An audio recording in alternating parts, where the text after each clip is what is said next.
Hello.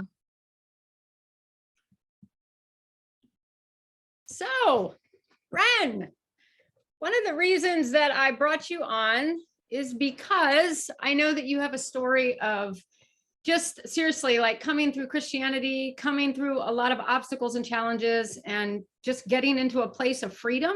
And I think you're still evolving in that freedom. And I just felt, you know what? We've known each other for years. We've talked a lot. And I thought she needs to share her story. So I would love for you to start wherever you would like to, just about your journey through Christianity, deconstruction, and what that all looked like. All right.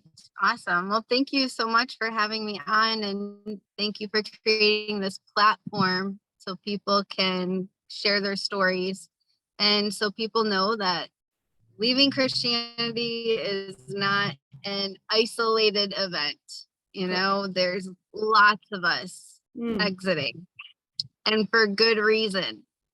So thank you for creating this platform and letting people know that they aren't alone. So It's an honor to have you. All right. Well, okay. So a big part of my journey through Christianity is being adopted. And you mentioned that you're adopted as well. Yes. Yep. Yeah, we haven't had the chance to talk about that a whole lot, me and you. So, I don't know where you're at in that process, through all of that. But for me, it was a big part of how my life played out. I had a very unusual story with adoption. Okay. And I mean, everyone's story is unique, but there's the typical either adopted at birth or shortly after, or adopted from foster care, being a foster care kid and never getting adopted, Right. I was none of that. My adoption story was all about the church. I was like a church baby and like a church community baby. It starts back where my grandmother actually got saved at a Billy Graham crusade. Oh, wow. And yeah. And did the typical Christian stuff. And however, her husband was abusive, and lots of really dark, bad things happening with him and my mother and her sister. And my grandmother never held him accountable, didn't believe the girls, held up to this Christian wife standard and let the kids get abused, And so my mom, she ended up getting pregnant on her graduation night, and my grandmother kicked her out. And so she went to church. She was picked up by like a bus ministry at the church, and people at the church took her under their wing and tried to mentor her. And my parents had been asked by the pastor to help this woman out. And actually, my birth father was disabled. He had intellectual disabilities. We don't really know his actual diagnosis because they didn't know much about stuff like that back then. So he never had a diagnosis. We're thinking like Asperger's, maybe cerebral palsy. We don't know. Okay. But definitely on the spectrum. And it was suggested, I don't know why, but it was suggested that, they marry because they're both struggling. So why not, be stronger together, kind of thing. Right. But it doesn't work like that. True. That's so true. Does not work like that. Mhm. And so it Mhm. was kind of, you know, doomed to fail from the start. Mhm. But they tried, and they had me and my baby brother. And as things were falling apart like they were destined to do, um they were scrambling. My poor mom didn't have any resources, didn't know what to do. So now not only did she have one kid, but now she has three. Mhm. Mhm. know, And she asked my adoptive parents that weren't yet my adoptive parents, but Huh? she asked them if they would take us, and they said, well, we can't handle all three of them, but we'll take her. And so I was separated out, and we all just kind of went our own ways. And so it Oh. wasn't an adoption that was, my parents weren't looking to adopt. There was no agency involved. It was just it just kind of fell into place. Mhm. And so it was very strange and awkward. And I remember so much. Like, I remember having thoughts as an infant in my car seat about family and where I want to be and my level of safety. And like, I had conscious thoughts Yeah. contemplating Right. what's Right. happening around me. Mhm. And, my parents couldn't have told me that. It's not Mhm. like they instilled memories in me, they didn't even know. Um, so I remember my adoption day. I remember being asked if I wanted to be adopted. I remember all of it. I was only 3 when when I was adopted. I moved in with them when I was 22 months old. So, I was not the typical adoptee case where I didn't know my family, because I did know my family. I was very involved with both sides of my biological birth family. I grew up with 4 different sides of the family. And people would say, like, oh, how lucky you are to have so, extra people who love you. And which that is true. That is true. But nobody could have understood what I was going through as a result of that. You Right. know, Right. Nobody thinks about it from the kid's perspective, you Mhm. know? So that was really hard for me.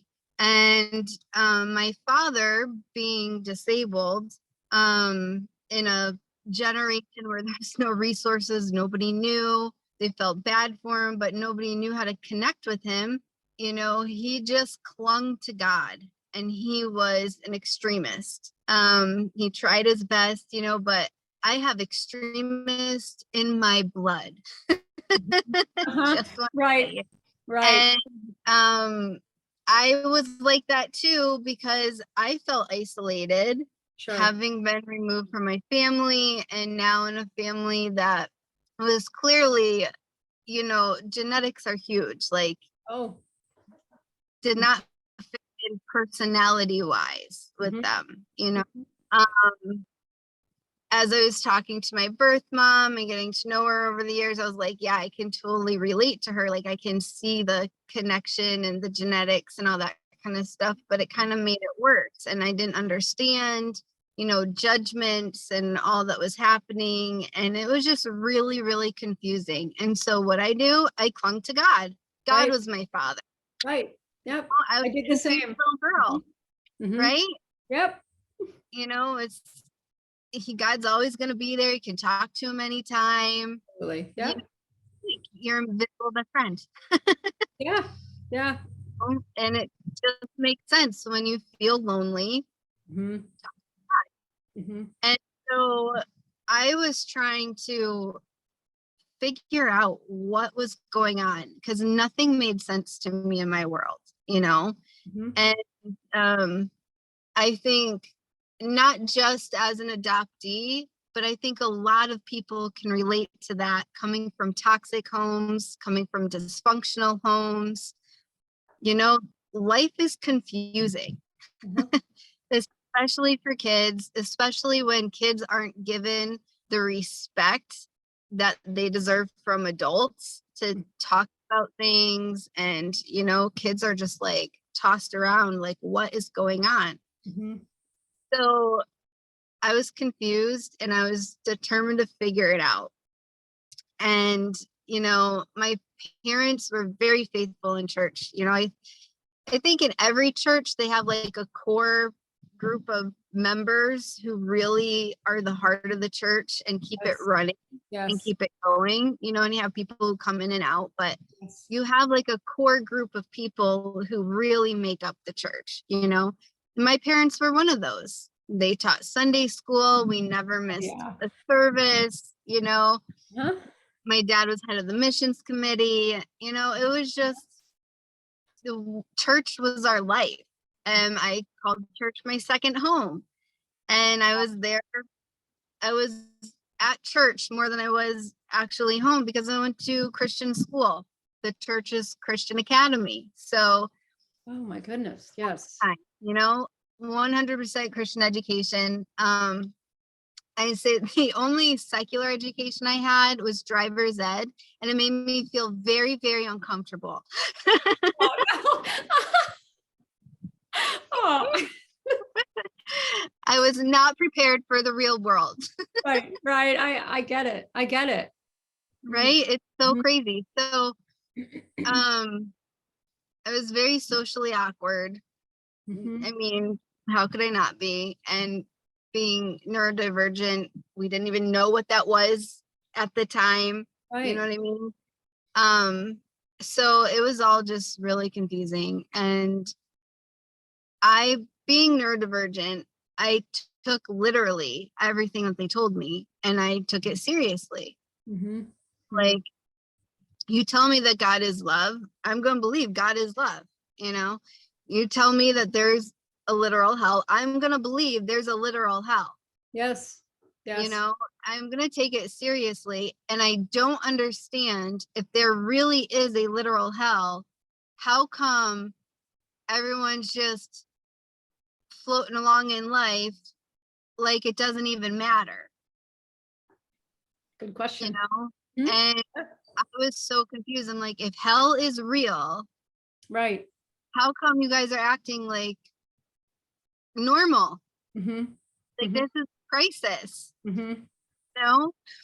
And I took that to heart, and I was a very strange child.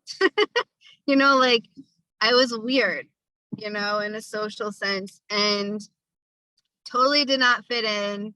And I was not understood, and I didn't understand anybody else. I didn't get it. And it really bothered me. Like, it really, really bothered me. If hell was real, Mhm. how could you didn't act like it? Mhm. You know? Right. So something was off. I didn't understand the whole going to church thing, singing a song, listening to a sermon, then going out to eat for Sunday dinner. I didn't understand that. Like, what are we doing? It Is just sounds like going, you took it very, very seriously to the extreme, like just like I did. yes, I mean, I was yes, an extremist. It was a way to try to find comfort and try to find acceptance somewhere, but I still felt very isolated and on the outside. So while you were going through this, did you ever ask your parents about it? Was there oh anybody that yeah. you could ask anybody about with your questions?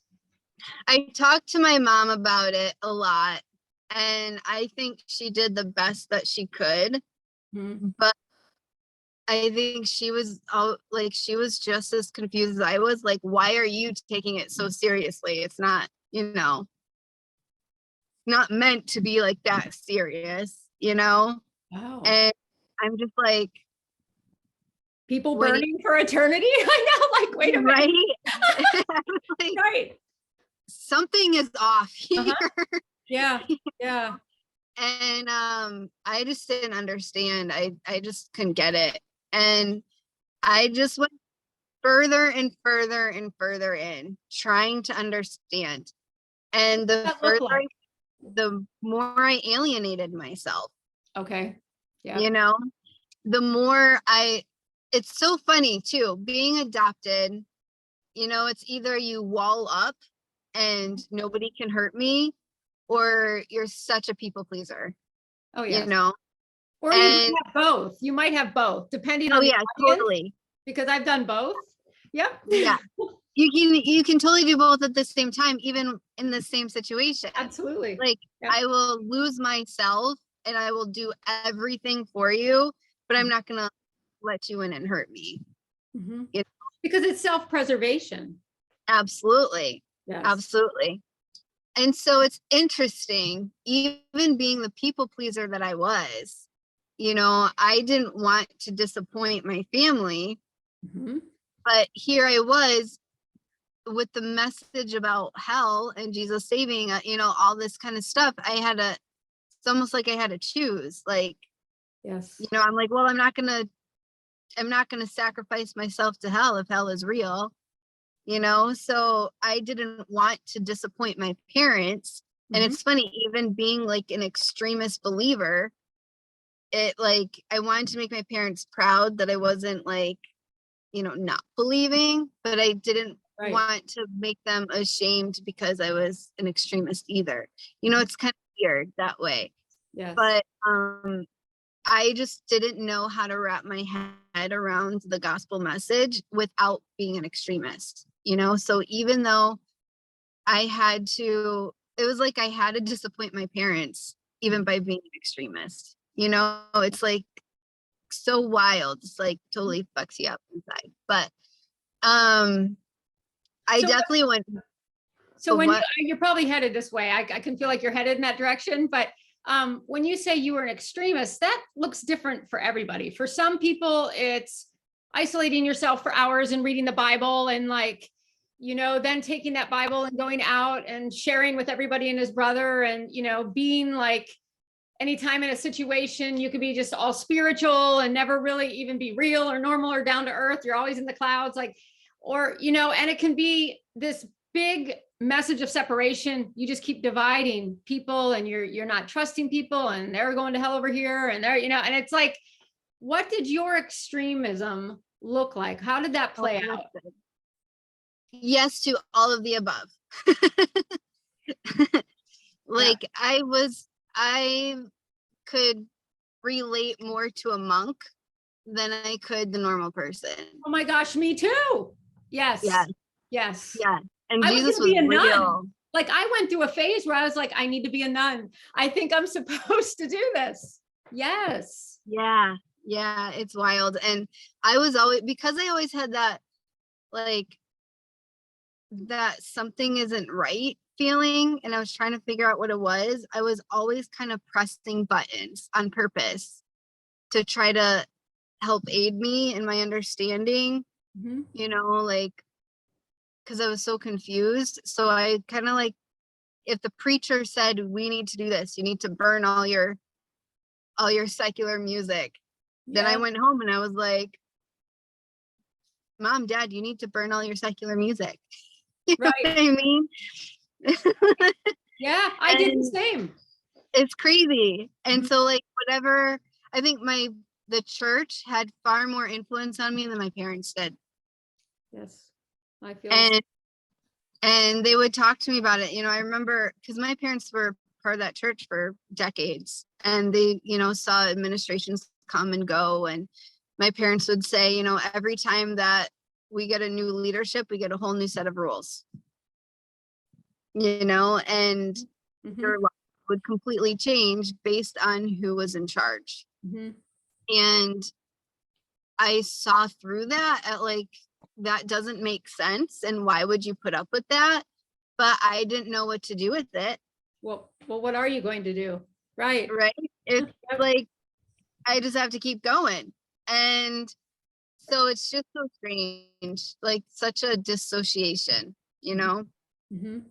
but desperately trying to figure it out at the same time. Mhm. And So I want to commend you with that too, because that's the one thing I've admired about you for years now of knowing you is your desire to know truth. And I think you were gifted very at a young age, very similar to me and countless other people, that inner knowing of like, this just is off. I don't know how, I can't verbalize it. I don't even really know who to talk to about it because I'm getting really wild over here in it. But you you had that ability, honestly, from a young age to be able to say something just isn't right. I'm seeing between something. I don't know what I'm seeing, but I'm seeing it. And honestly, I think that has been a saving grace for you. Even though it led you into areas of extremism and led you into, real religious bondage and suppression and all sorts of different ways, it also was your saving grace. It was like the little angel on the shoulder going, Wren, hey, look at this, Wren, and you couldn't avoid that. Like you couldn't avoid your intuition on the inside at all. And I think that's a real saving grace. I think a lot of times in Christianity, especially being raised evangelical and fundamental, and got into a whole lot, Lutheran first, but then I got all swung into the charismatic. You don't question, like you just kind of go with the flow, and it does create that disassociation you speak about. It's like I'm in over here on this side. Yeah, I'm niggling in the back here. It doesn't feel right for me, but I'm I'm not going to look at that yet. I'm going to look at that at another time. So I think that's a saving grace. I just want to say I admire that about you. Always have. Well, thank you. Yes, absolutely. It like gnawed on me. I used to say, it felt like this is totally a neurodivergent thing to say, but it felt like there's like a little librarian in my head, like searching through the library, all the books, and like searching, and it like wouldn't stop. And it was so bothering me. I was like, I cannot rest until she finds whatever she needs to find, whatever she's looking for, because it's driving me crazy. Totally.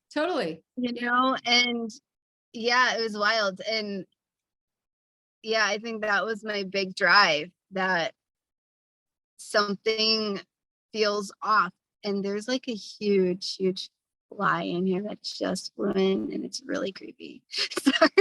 That's okay. Well, this is what life is all about. I like it. Oh my gosh, it looks like a death fly or something. Oh my god. It's like that big. I could get really spiritual with it, but I won't. I won't. Oh my gosh. Okay, so hopefully it stays over there. Yeah. And it finds its way out. Okay. Yeah, so that's kind of what was my drive. I was like, I don't understand it, but I was determined to figure it out. Okay. And I really am glad and grateful that I went in it, because I feel like it gave me more experience and more, firsthand experience of how dangerous it is. I know it inside out and frontwards and backwards, because I was in it, and I was in it for years, and I wanted understanding, and I think I got it. As far as understanding the Christian culture.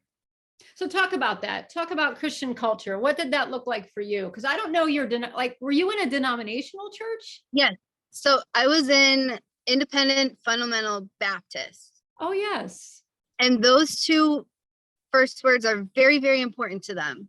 They're not just Baptist, they're Independent Fundamental Baptist. Exactly. I'm hearing you. I got it. I got it.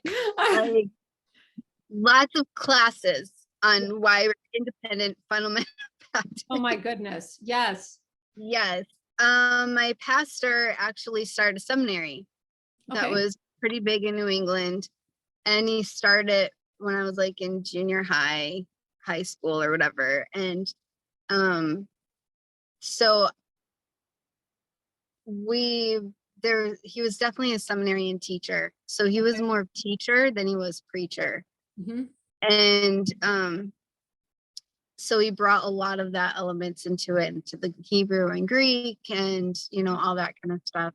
And the seminarians intermingled with us at the school, and, I got a really good education that way. Yeah. Loosely education. And it flew out. It's all good. So Yeah, I I was very comfortable with preacher boys. Okay. You know, um, I looked up to them. My dad was the head of the missions committee, so I really idolized people in ministry. Oh, You know yes. what I mean?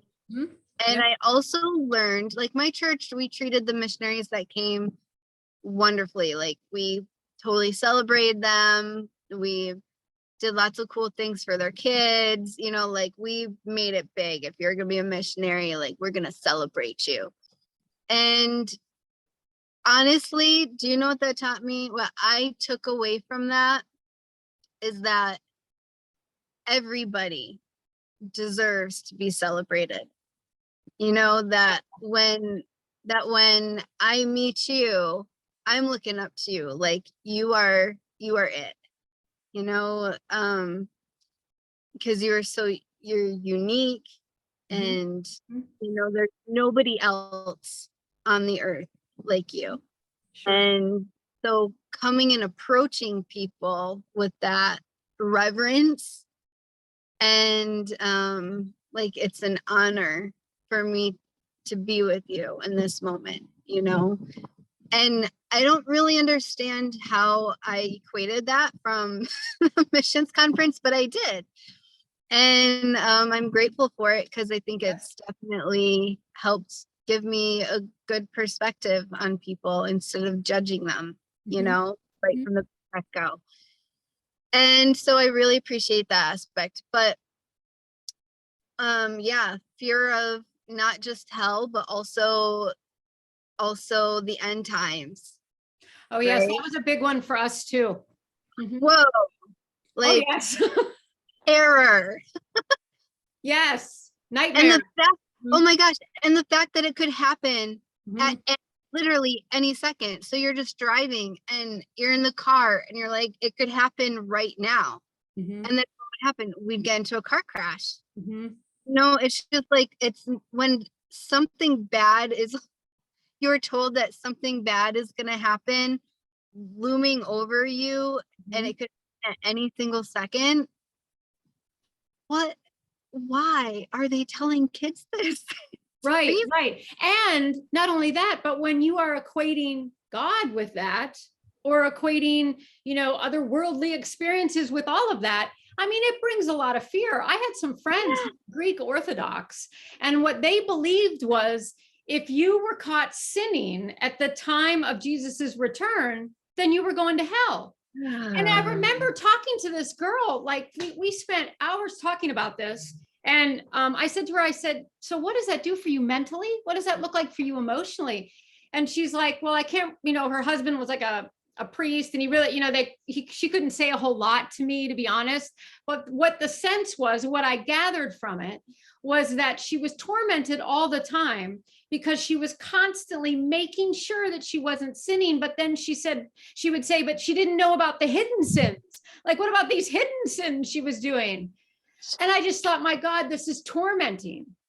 This is tormenting. Yes. It's not Yes. striking, it's not creating anything but in like fear and panic and anxiety in people, and especially in young children, especially in people. I remember I had to toe the line. It was very much like, be careful, Ellen, you could drop off the ditch on you, this big ravine at any moment. You could like fall off if you're not doing things right.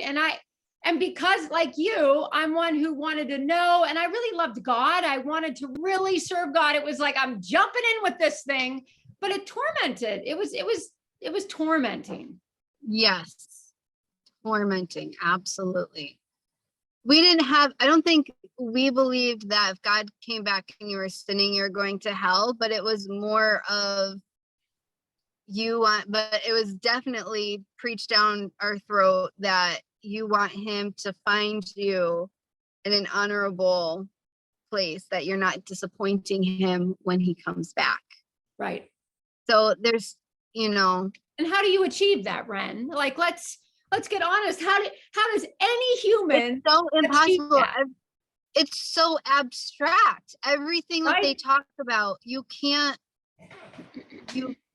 place any of it. There's no way to know if any of it was real, like even just the sinner's prayer. How many times have we all said the sinner's prayer in case the last one didn't count for some reason that you didn't know about? Oh, yes. Or going to the altar numerous times to repent over the same thing every time. And every like, Sunday you're up at the altar. There's no security. Right. There's nothing that you can grasp to hold on to let you know you're okay. There was none of that.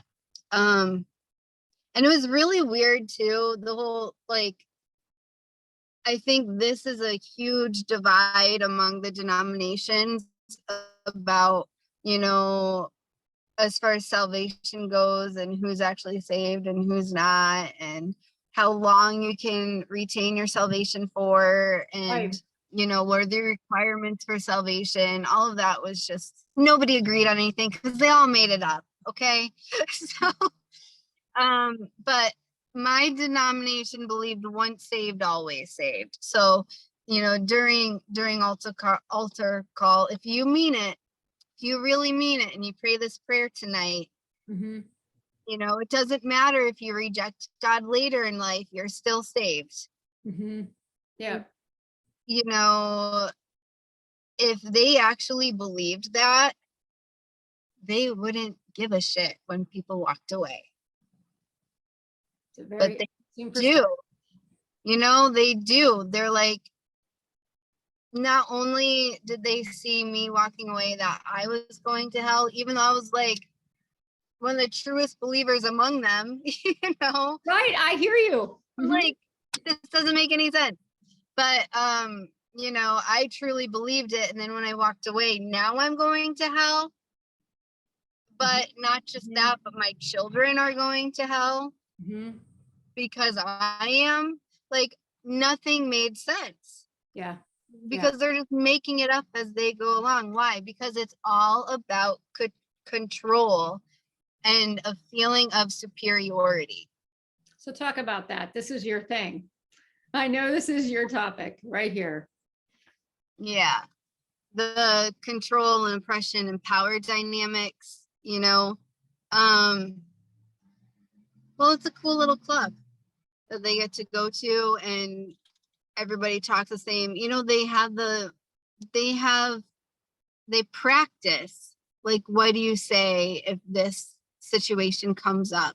Like we would break out into our youth group. Our youth group would break up into little smaller groups, and they'd give us scenarios. Like, what happens if, what are you supposed to say? Yes. If you're presented with this situation, what are you supposed to say when someone says this to you? It's like, we're all robots. That's right. Thought. Right. They just tell you what the answers are. Yes. There's no heart in that. There's no seeking God. There's no personal relationship when your thoughts are made for you. Yes. And they would say, this isn't a religion. This is a relationship. But you start talking about a real relationship with Jesus, and now you're ostracized because you're New Age. Right. Right. You can't win. You cannot win with them because what it is, it's a lifestyle that comes pre-programmed. And when you say yes to them, you are transformed. But really, what you have done is you have said no to your own identity. And now you take on the identity of Christ, which it's not Christ. It is it's being conformed to their interpretation and their rules. Whoever the leadership is at the time, and it's like, it is a cult. It is a cult. There's no true identity there. They hate human rights. They hate, your own, having your own identity and your own expression, because everyone has to be cookie cutter and looking the same, you know. Now they would argue that. I mean, I'm with you 100%. I'm with you 100%. But I think that they would argue that, and this is going to be the most ridiculous example you've ever heard in your life. But I went to this church, and I remember when a worship leader wore jeans. They wore jeans onto the stage. Now, I was a worship leader myself, so like I remember that. And they wore jeans, and oh my God. Yep. Now, up to that point, polyester pants were fine. The khakis were going on. That was all good. But the jeans was sacrilegious. And I remember thinking, even at that point, I remember thinking, I don't understand. You're anointed last Sunday, and now this Sunday, you're like not anointed anymore because of your Levi's, So I understand where you're going with this, that there isn't a lot of wiggle room to freely think. I saw recently somebody said that, God would never lead all these deconstructors to leave their faith or to do anything like that. And I thought, you're missing the point of deconstruction. The point of deconstruction is a falling into something else. It's falling into the real you, falling into who you are. And they were like, no, God would never do that. And then they would couch it with a phrase. And I just wanted to say, well, what about where it says God's ways are higher than ours?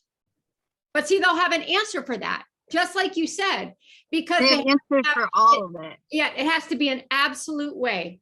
There's only one way to believe. Mm-hmm. And that varies from church to church. And from leader to leader, and from person to person. Yes, it's so crazy. It's such a mind fuck, because none of it makes sense. Mm-hmm. But, yeah, no, like our church literally would preach against human rights. What do you mean? Like, they would say, you have no rights. They literally come out and say, you have no rights. Yes. Because that is prideful and arrogant. I heard and it. You are to die to yourself and live for God. So the world says you deserve this, but God says, no, follow me. Mm-hmm. Mm-hmm. So, I mean,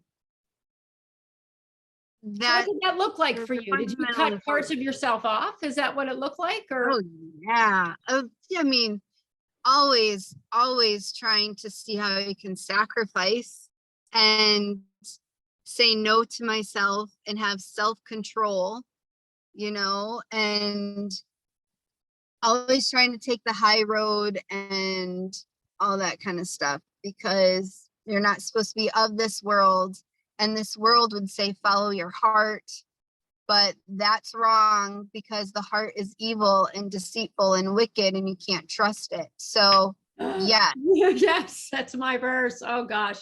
Oh man. So I mean, how do they mind control you? It is stuff like that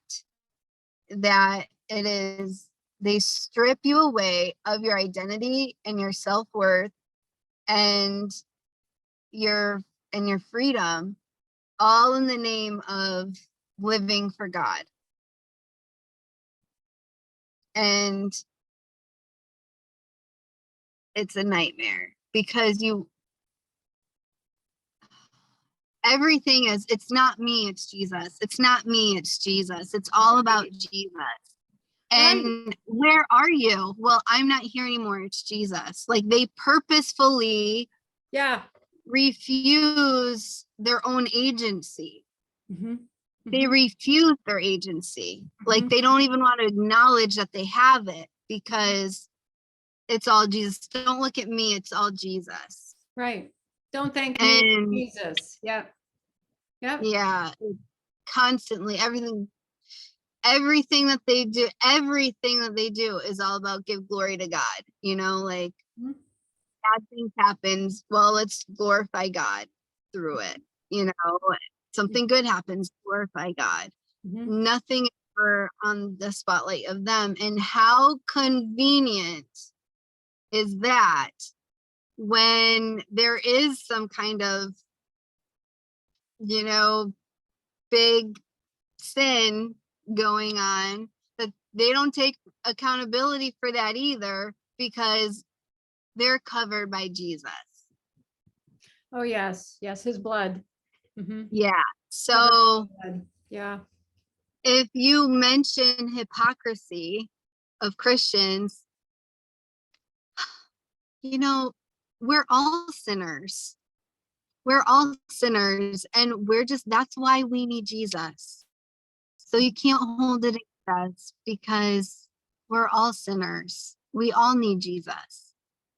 And they just brush it under the rug because, well, we're just sinners, and not ever doing the appropriate steps to make it right, And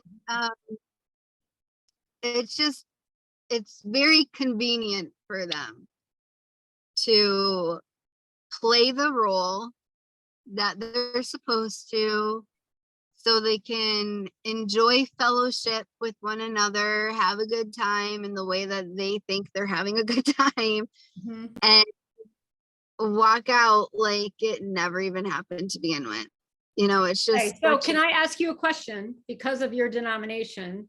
And maybe if you don't want to answer it, you don't have to. But in the scenarios that you're giving me, I saw the differences between how men were treated and how women were treated. You could commit the exact same sin, okay? But there would be a different feeling for how the men were treated versus the woman. Did you see that? Did you experience that? Yeah, I mean, it's funny because I definitely did not notice it at the time. Right. I didn't either. Me either. Like that whoop, went right over my head. Yep. Because I'm just focused on, I'm holding myself accountable. You know what I mean? Like, I am in it, and I'm in like a little tunnel vision. And so I didn't see that part. No. Yeah. But I saw in my home how that went down. I knew the woman was always blamed. Mhm. Oh, And yes. the man can just jerk his head around and she'll follow him, no matter what. And he can say whatever he wanted and get away with it. And she's at his beck and command, whatever he says, she just follows around, Mhm. and it's really, really sad. And that's what I wanted. Like, I wanted that. I wanted to be the submissive doormat wife. Right. I don't know. They get you to glorify it and wanting it. And it's interesting because I have a lot of strong women in my family. Okay. And we definitely did not let my dad get away with everything. We would put him in his place. I would yell at my dad too. Like, I would call him out on stuff. I was that kid. It was like, it's funny, like you're both. It's Oh, like yeah. you are people pleaser, but then you're also like, screw you, Right. Yes, I get it. you know? And I held my parents accountable to what we were all being taught, Oh, and yeah. So I'm like, you're not supposed to do that. You're not supposed to talk to me that way. wow. Oh, wow. Yeah. Yeah. So that was kind of fun. But even still, no matter what, even if, you know, my dad's tone was too harsh and we didn't like it, whatever, Mhm. he still ruled. He was still king. Right. No He matter. was the priest of the home, as the terminology was that I was taught. Yeah, exactly. So patriarchy lives on, and it doesn't matter if you stand up for yourself, patriarchy still lives on, you know? And so that's interesting. But I wanted that. Mhm. So so funny. I remember I went to 2 different Bible colleges, and my first one that I went to was like strictly for ministry Okay. type of college. Yep. Okay. I only stayed there 1 year, but I remember asking the pastor's wife, this is how clueless I was about the real world or anything. Okay. I asked the pastor's wife, who, you know, they were like pretty much celebrities in the church, you know. But I asked her, I'm like, how come there isn't a degree for a pastor's wife? Like, why don't you have that role for a pastor's Oh my. pastor, right? Oh my So, God. and she looked at me, she was like, honey, we don't do that. We just learn from watching other women, and you know, they had classes on how to be a pastor's wife. Yeah, in Sunday school they did. So I'm like, why not just make a whole degree about it? Yeah. Classes on how to be a pastor's wife. What did that look like? Being submissive, you know, like, I mean, talk about what that looked like to me, and what, like, we were told in college, because all the women there in that particular Bible college were there basically to marry. Oh, bridal college. That's Ministry. what we called it. Bible college, bridal college. Yeah. Yeah, do you know Yes. what I mean? So Yep. it just makes me, being neurodivergent, I was just like, well, that's what you're here for anyway. So Mhm. just come out and say it. Mhm. You Oh, know, like, right? Yeah, right. That's logical to me. Okay. right. Okay. So, but yeah, they would actually have classes on how to be a pastor's wife.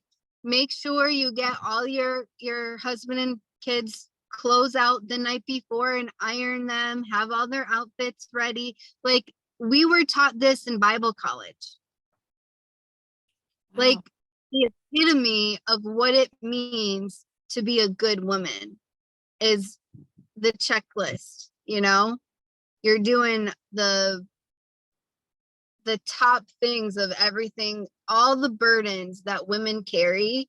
It was idolized there. Like, you are not allowed to step out of line. They held all of that up to you. Take care of yourself, your husband, and the household. You take care of everything, and you do it well, and you take the high road, and you, Smile. yeah, and you smile through it all. And Yeah. so I was like, why not just make a degree out of it? That seems logical to me. Okay. Wow. Yeah, it's so funny. So I only stayed there 1 year, Yeah.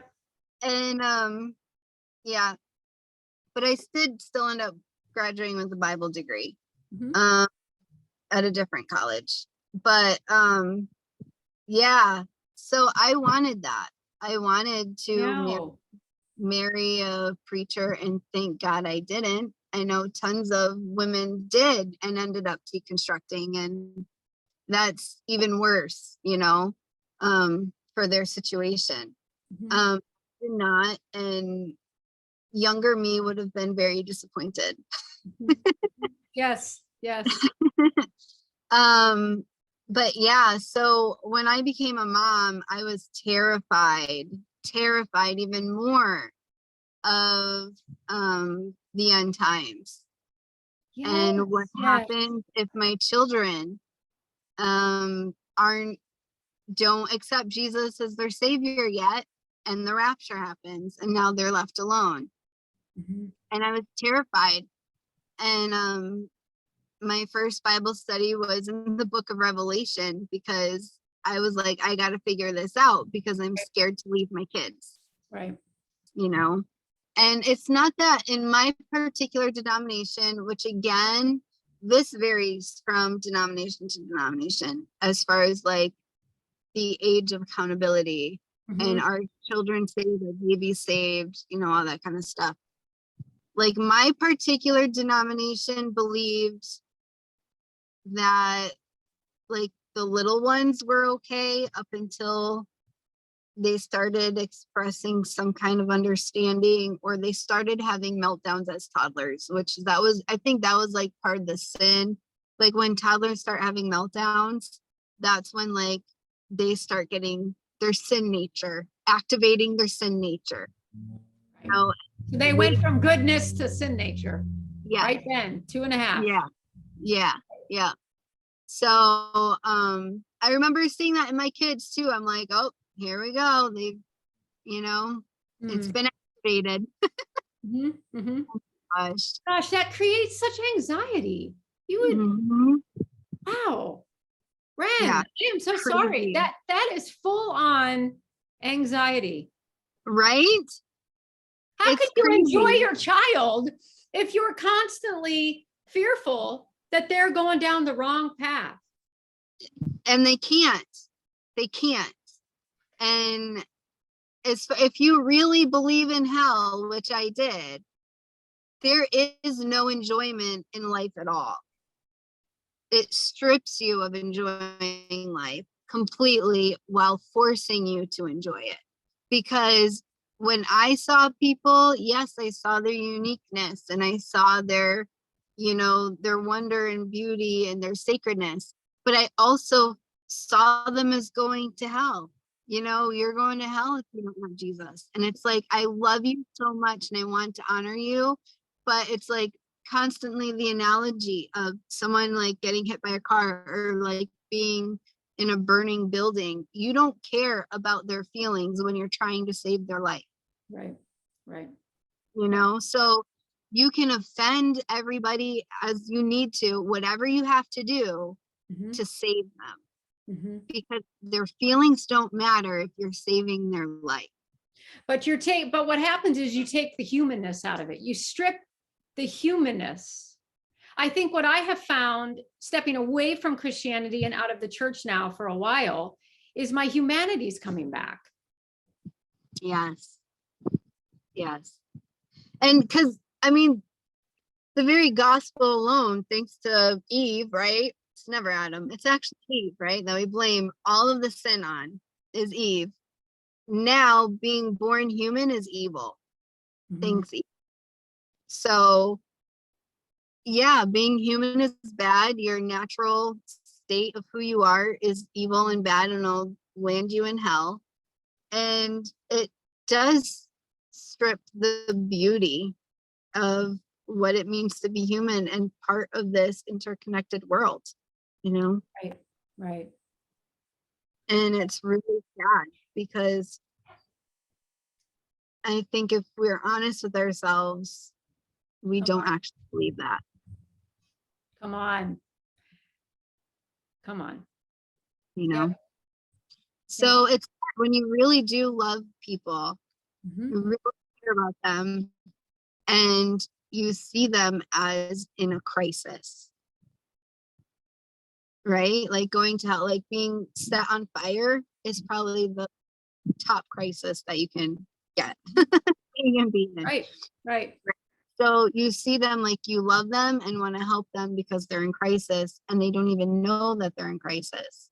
Right. So you got to do whatever you have to do to get through to them to save them from themselves. Yes.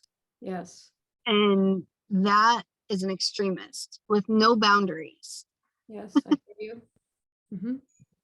And they don't teach you boundaries. They teach you to cross boundaries.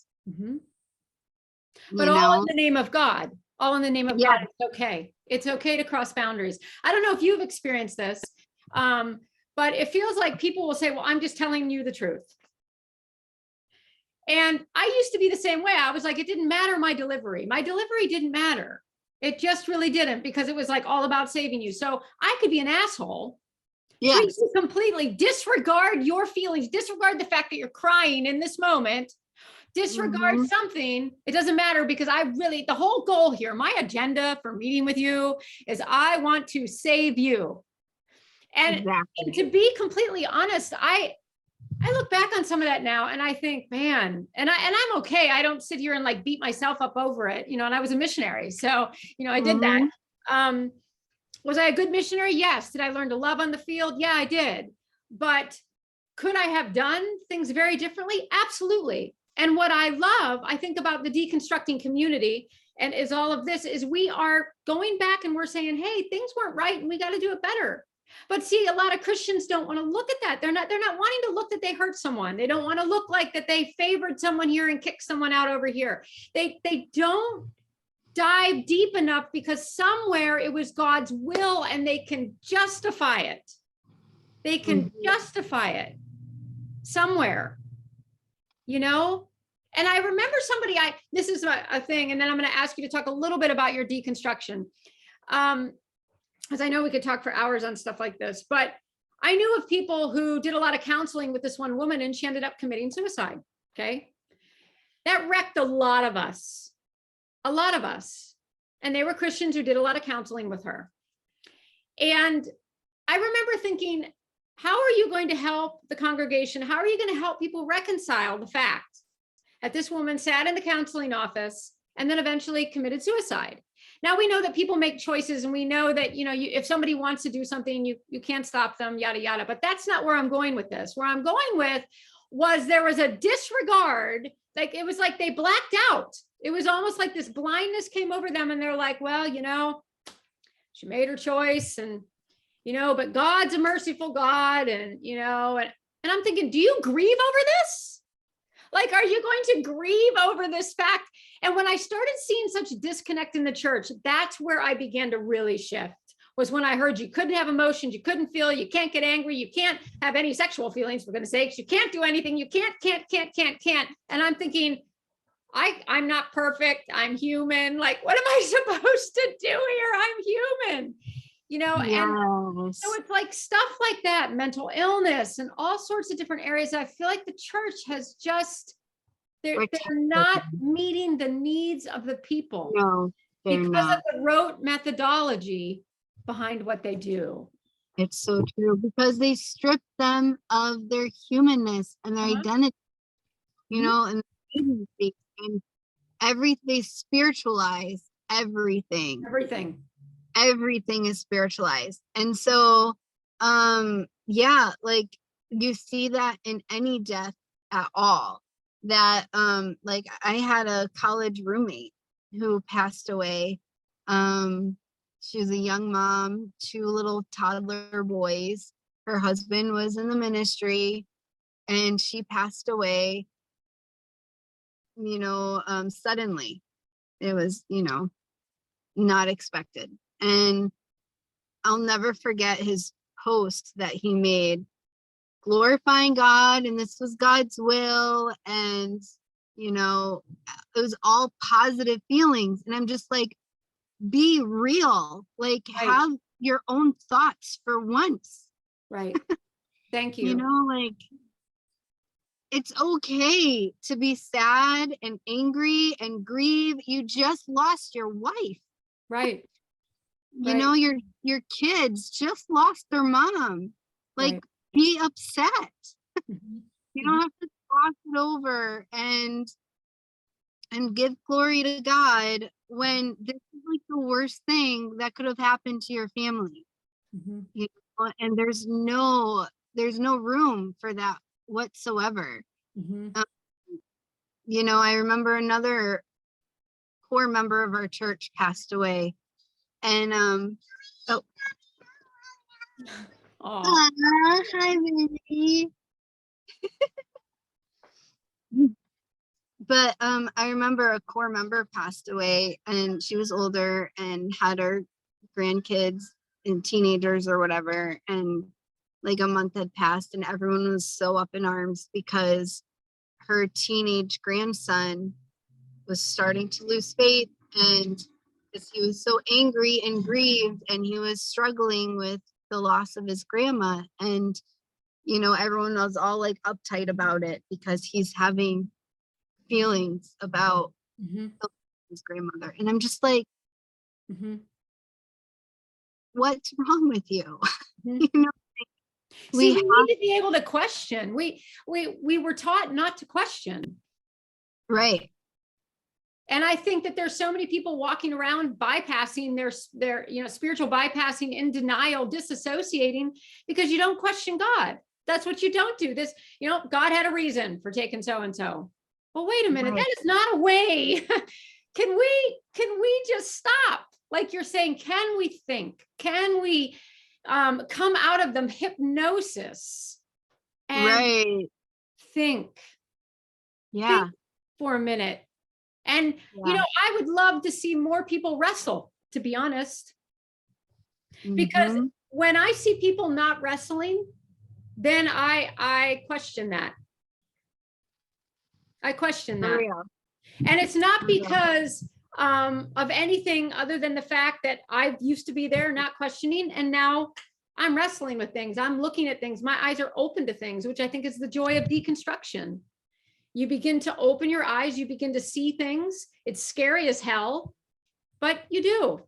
So can you take just a few minutes here? I know this is like, and just share a Yeah, little bit sorry about for so long. deconstruction, because you've really been deconstructing. Like, what caused you to get out? Oh gosh, there's a lot. Like my kids started me down that path, Okay. But like I said, I went deeper in it before I got out. So I like went where I hit a wall where I couldn't relate to anybody. I had social anxiety. Like I couldn't stand looking at another person because I was so scared for them to go to hell. And I felt responsible for Mhm. having broad shoulders with them. Mhm. Like I just hit a point where I couldn't deal with people anymore because it was so consuming. And I thought, well, that's not right either. That doesn't sound healthy Right, either. right. So I didn't know what to do about it though. So I just kind of like held it there and was just like, okay, I'm just gonna wait and know something will help me.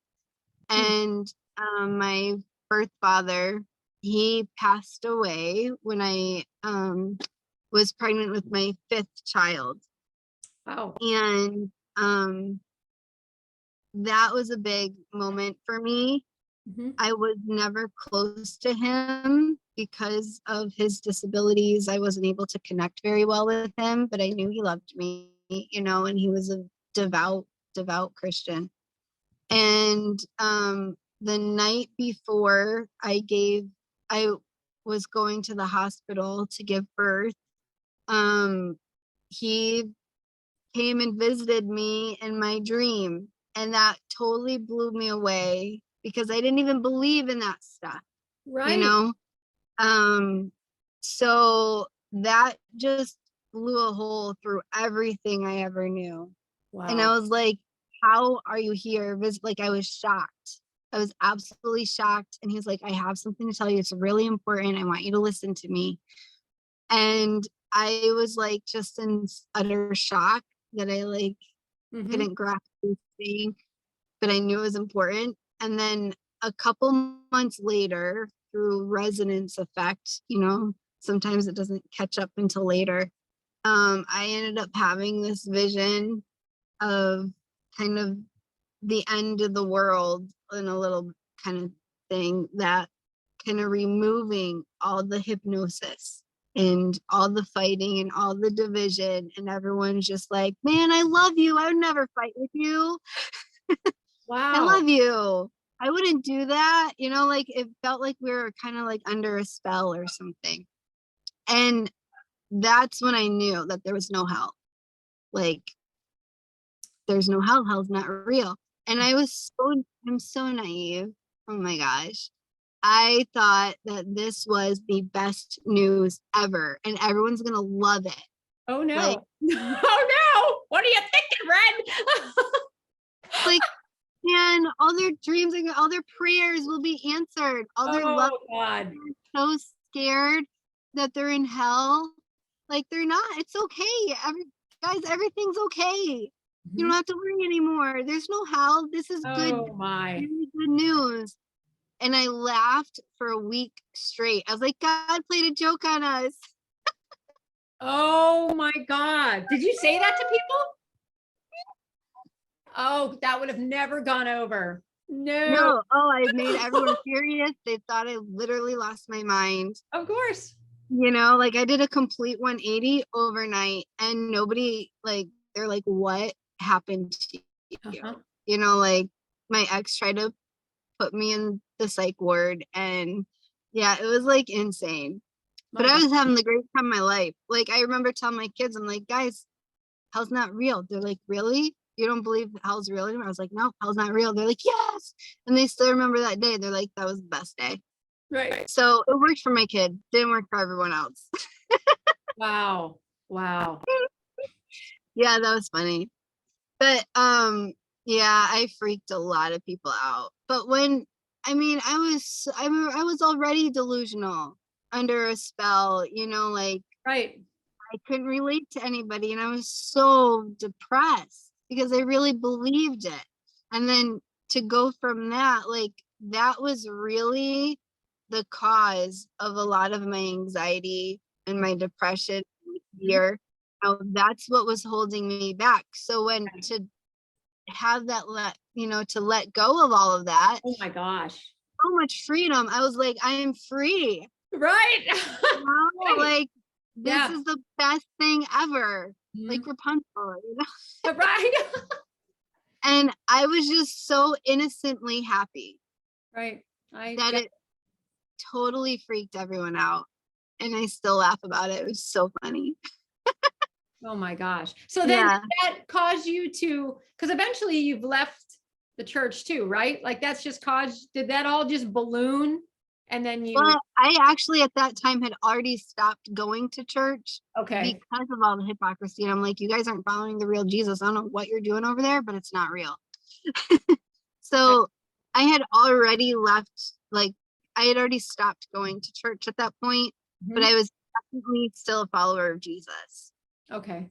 Okay. Then I just switched to believing in universalism and that God saves everybody. Mhm. You know, I was still very much a follower of Jesus for a while after that, but I did have people who curse me that say like you're gonna walk away from him completely, and I took that on as like a doom and gloom kind of thing, you know, like they were actually trying to curse me. But now I'm like, thanks, man. I understand. I don't I really care. understand. So, but yeah, after that, then my marriage kind of blew up, you know, whatever. Mhm. And I had 5 kids, Mhm. and we're all a heavily undiagnosed neurodivergent family. And I physically, because my body went through hell trying to birth these babies and, you know, keep everyone alive. I had so much trauma. I have chronic illness. Mhm. And I went through burnout at the same time, my deconstruction, my marriage falling apart. We had moved, the death of my father, all this thing just blew up in my face. It was a very bad time. And I was happy because I was free, but I went through burnout. It was like my body just collapsed. Yeah. And then I couldn't be the wife that I was supposed to be anymore. And Right. he had to step up and he had to take care of the kids because I physically could not do it. And then that just was, all of it was too much for him and he lashed out.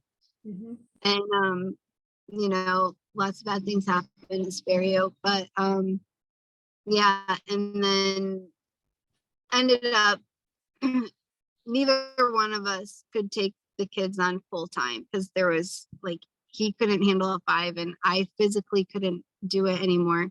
And so we had to split up the kids 2 and 3.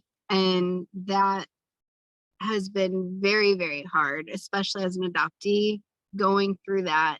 Mhm. And it's Mhm. the last thing that I ever wanted.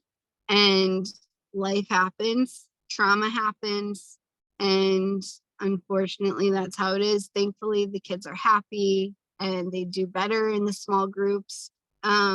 So we're all good there. But it's a big trauma. And so deconstruction totally affected me and my family negatively in that way. And it just added more trauma. Marriages are up for a real trial, right? When one partner deconstructs. Mhm. Because made this union based on a certain set of standards, certain set of beliefs. And then when one partner walks away, how is that union going to hold up? For me, it didn't, and Right. then I experienced DV, and that ripple effect. Mhm. And then that's when I learned, when I entered a DV case, that is when I really learned about the oppression of women in the church. Like my eyes weren't open until I experienced it myself. Yes. And not in the church, but in society, how they handle victims who are traumatized. When you are traumatized, you have a different type of behaviors than if you aren't traumatized. Right. And the system does not acknowledge that. Mhm. However, if you show the behaviors of a trauma victim, they think you're the abuser. Mhm. It's like so dumb. But yeah, we definitely need more trauma informed people in the system. Professionals need to be trauma informed and what to look for. Yes. But that's also when I learned about the social aspect, how it affects politically, because being a fiscal conservative, um you know saying no to big government, and you don't want government to take care of you, and they shouldn't step in and help. That should be the job of the church. Oh yeah, well, when you don't have a church to help you, Right. you go. Like, Mhm. no, it is the job of the government to take good care of its citizens. So that was all really hard for me to handle, walking into it as a political conservative, because Mhm. my eyes were just open and I didn't have a choice. And then I just saw everything and I was like, Right. this is off too. Right. Right. You And see, you're saying something very interesting, and I know I'm going to need to wrap this up here, but um, you're showing the progression of you're not in the world, you're not in the world, you're not in the world when in the church, right? You're not in the world, you're not, well, it is, you're not of the world, so you don't see Mhm. anything. You're wrapped up in that whole climate, that whole culture, you're doing that whole thing. Then as you start to break out, as you start to begin to see things within the church, well, then it just balloons into society too. Like Yeah. there's no way to avoid anymore some of the cataclysmic shit that is going down in our nation with regards to evangelical fundamentalism and like with Christianity. It is you. I know there are so many people who just don't see it and they think this is just such a good path we're on. But then I know a whole lot of other people, and even myself who's broken away. I'm like, this is not a good path. This is control. This is manipulation. This is the handmaid's tale coming. This is like, there's a whole lot of stuff there. And I guess what I want to say to you, and then I want you to just kind of like close out, encourage people who are deconstructing, is that once you begin to see, you can't go backwards. And that's the thing. Yeah. I've had people say to me, oh, Ellen, you're just going through a phase. I'm like, you have no idea. I didn't go through a Mhm. phase. I've gone through a complete 380, 360 life change. It's a total life Mhm. change. It's a total perspective shift. It is complete. I cannot go back. Yeah, definitely not. You cannot unsee it. No, you can't once you see. So Yeah. I just want you to just encourage people. I'll give you like 2 minutes here, Wren. I know that we're kind of ending here, but just what can you say to encourage people who are starting on this journey? Because it's happening everywhere. Never say Yeah, never. exactly. It can absolutely crush your soul at the same time of reclaiming your life, and you can, like, it's such a huge extreme set of emotions at the same time, right? It's like crushing your soul, but it's Totally. also giving. Yes. And you just gotta cling on to that part and let what's supposed to fall away Mhm. because you have to restore your own agency first.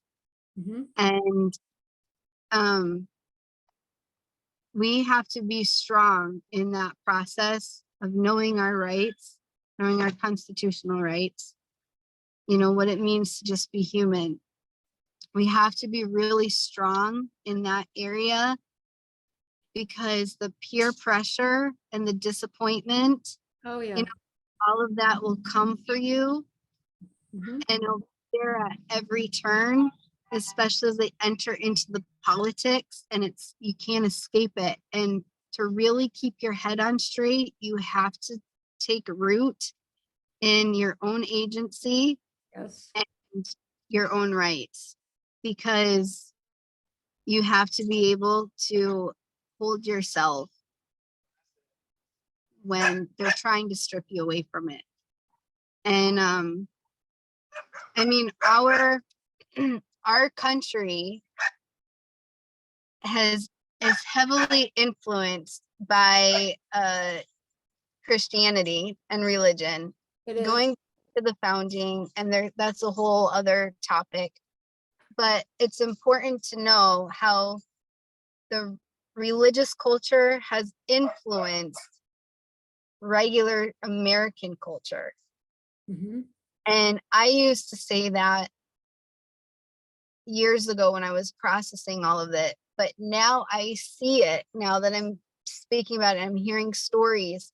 Mhm. People would say, my family wasn't religious, but we were heavily influenced by, and I still have to go through the same process Mhm. to shed Yes. all of that stuff too. It's not just the extremists that need to be Exactly. conditioned.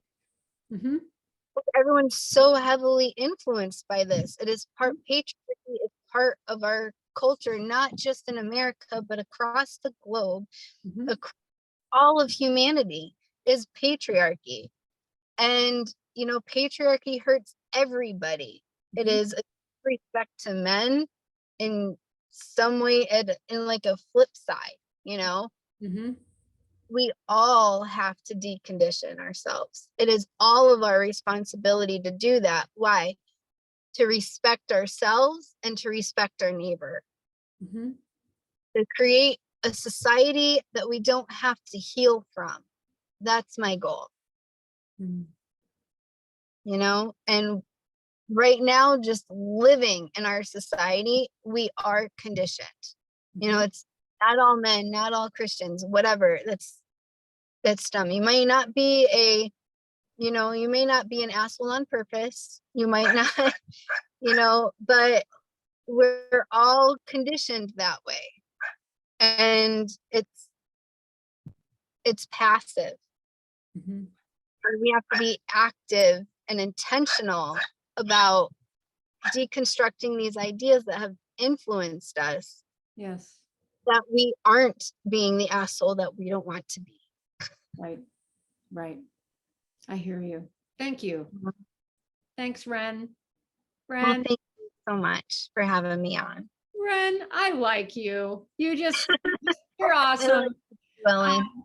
Really, really, honestly. And thank you for just sharing from your heart and sharing candidly and openly as well. I really appreciate that. I know that there's a lot to the story. I know that we touched like this tiny little bit, and but I just encourage people to go to your page and to read the stuff that you put up, because you're a profound writer. Comes out, Okay. yeah, comes out amazing. And I just encourage people to go there. So thanks, Well, friend. thank you. Yes. All right. Thank you so much. You're welcome.